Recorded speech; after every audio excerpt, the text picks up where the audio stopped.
अस्सलाम वालेकुम दोस्तों। भाई साहब जापान से मोहम्मद इदरीस आपकी खिदमत में हाजिर है जापान से। दोस्तों आज की वीडियो है जी, जापान में सैलरी जो बंदे लेते हैं तो सैलरी के ऊपर कितना टैक्स वगैरह कटता है और फिर हमें सैलरी मिलती है।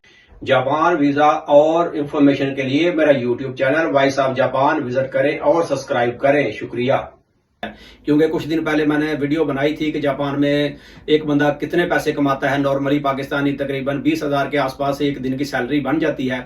तो कुछ लोगों ने कमेंट्स किए जी खर्चा भी बताएं, तो भाई कमरे का भी मैंने बता दिया है पिछली वीडियो में, एक वीडियो में। और अब मैं इसमें सैलरी का बता देता हूँ अलग से एक छोटी सी वीडियो बना के कि सैलरी में से कितने पैसे कटते हैं। तो भाई सैलरी में से यहाँ पर बोलते हैं शकाई होकन, इंश्योरेंस ही समझ लें, हर तरह की उसमें शामिल होती है, जिसमें आपका हेल्थ इंश्योरेंस होती है। जो भी आप बंदा बीमार हो जाए, दवाई वगैरह लेनी हो तो 30% हमने पे करना होता है और 70% जो है वो इंश्योरेंस पे करती है। ये भी समझिए अब लाजम ही हो गई है जापान में, ये भी करवानी ही पड़ती है। और इसके साथ है एक पेंशन।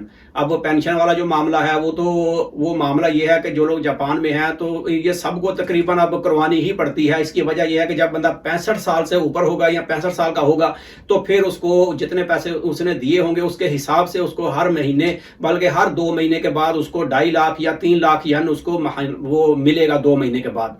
ये पेंशन भी करवानी जरूरी होती है। और इसके पैसे महीने के कितने कटते हैं समझिए कि 12,000, 15,000 या 16,000 ये पेंशन का कट जाता है और 15-16,000 ही ये हेल्थ इंश्योरेंस के जो हैं वो कट जाते हैं। और इसके अलावा जो आपकी सैलरी होती है, अब सैलरी का मुझे नहीं पता कि कितने परसेंट के हिसाब से वो काटते हैं, लेकिन सैलरी अगर बंदे की 2.5 लाख यानी या 3 लाख यानी भी बने तो उसमें से फिर भी 8,000 या 9,000 या 7,000 इतना टैक्स ही काटा जाता है। तो अब ये सारे मिला के या इसके बाद और भी इंश्योरेंस होती है या होता है साथ में सिटी टैक्स वगैरह, अगर वो सारा मिला लिया जाए तो तकरीबन ये 40-45 हज़ार यन काटी जाती है हर महीने।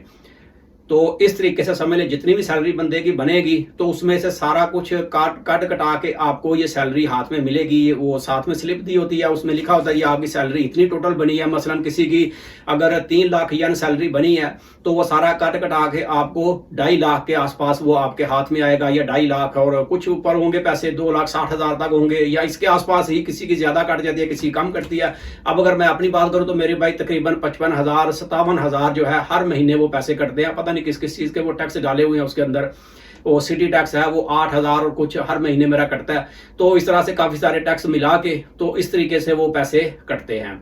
तो तकरीबन आप खुद ही अंदाजा लगा लें कि ये इसके सैलरी के टैक्स हैं, अखराजात हैं जो हर महीने देने होते हैं। क्योंकि अगर आपकी पेंशन और इंश्योरेंस वगैरह ना हो तो कल को अगर आपने permanent visa, life time visa apply करना हो तो नहीं कर सकते, क्योंकि ये लाजिम चाहिए पेंशन। और 2 साल की ये पेंशन जो है ये पे होनी चाहिए। हाँ, इसमें दूसरी चीज है कि अगर किसी का रेफ्यूजी वीजा हो फिर भी ये करवानी पड़ती है फैक्ट्री में काम करने के लिए।